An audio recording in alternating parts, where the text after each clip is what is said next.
Hello all, 4-Player Squad Gaming here, and this is our Final Fantasy XIV Dungeon Guide series. This level 50 full party dungeon is the beginning of the end, and can be attempted after starting the quest Rock the Castrum. Well done for getting this far. I welcome you to Castrum Meridianum. Being an important part of the main story questline, I wouldn't want to spoil anything for you, and so for this video all cutscenes will be missed out.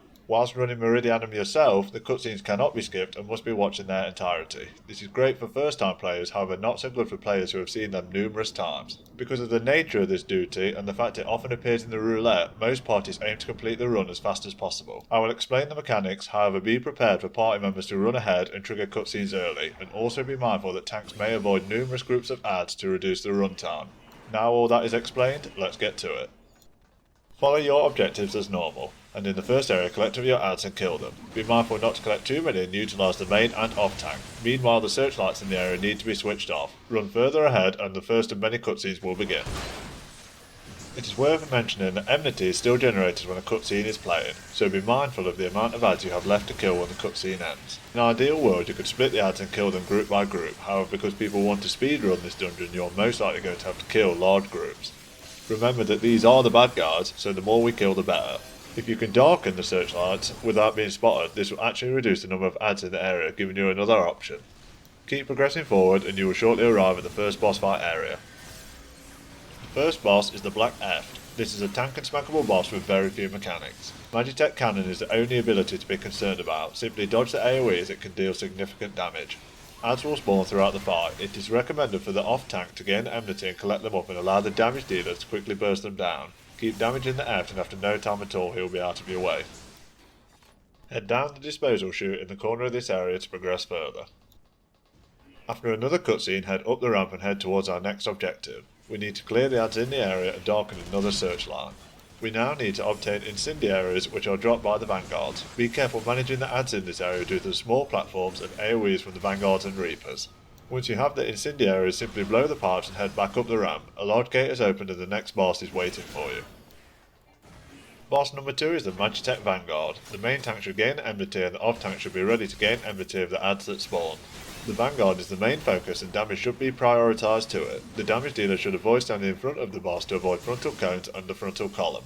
Keep damaging the boss as normal and before long you will have killed the Vanguard and your next cutscene will start. Pick up the Imperial Identification Key and progress. The next area is empty and you simply have to wait for Sid to come and blast your way through the door. For saying he's the only one with a vehicle, he is still kinda slow. Eventually, Speed Racer Sid gets to the door and blasts through it. The next area is full of adds and an alarm will sound once the fighting begins. You will have noticed cannons here, which can be used to kill adds quickly. Just be mindful that they have low HP and can easily be destroyed. Once the main group is cleared, the alarm will turn off and patrolling adds will return to where they came from. Keep progressing ahead and killing the Magitek Colossus and Vanguards in your way. The tip here is to bring them all to the next set of cannons and use them quickly to burst them down. However, depending on your party, they will want to dispatch them as quickly as possible and will have cleared most of them already.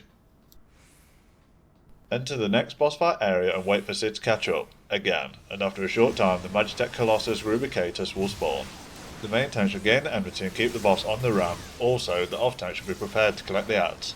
At 80% health, if you can time a stun correctly, you can make this fight much quicker by nullifying the Magitek field ability and stopping the damage reduction buff that would usually slow down the fight. If the field is allowed to activate, then all damage against the boss is reduced until Sid kills the tethered Magitek claws.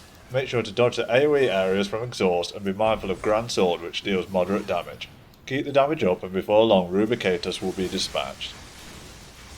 Pick up the second Imperial Identification Key and head through to the next area. There are more cannons here so utilise them if you wish or clear the adds as normal. Use the identification keys on the Magitek terminals and open your way through the gate. Your aim here is to head up the ramps and darken the searchlights atop the platforms. Clear the adds near the searchlights and ignore the army on the ground for now. Once you have watched the cutscene, then clear the army and use the anti-aircraft cannon to kill the airship and start yet another cutscene. Head into the final boss fight area. Livia Sas Junius is the final boss, and this fight is split into two parts.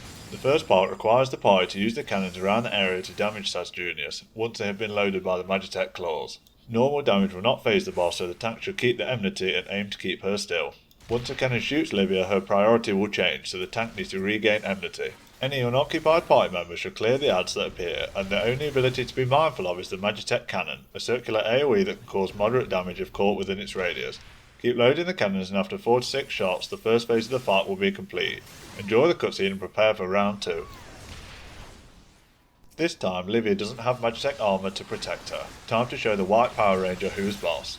Her abilities have changed and we need to be especially careful of Stunning Sweep, a circular AoE that causes moderate damage and can debuff with paralysis, and also Angry Salamander, a frontal column AoE. At 3/4 health, adds will spawn. Take care of these as necessary. At 1/4 health, a Colossus will spawn with more adds and off tank should gain the enmity.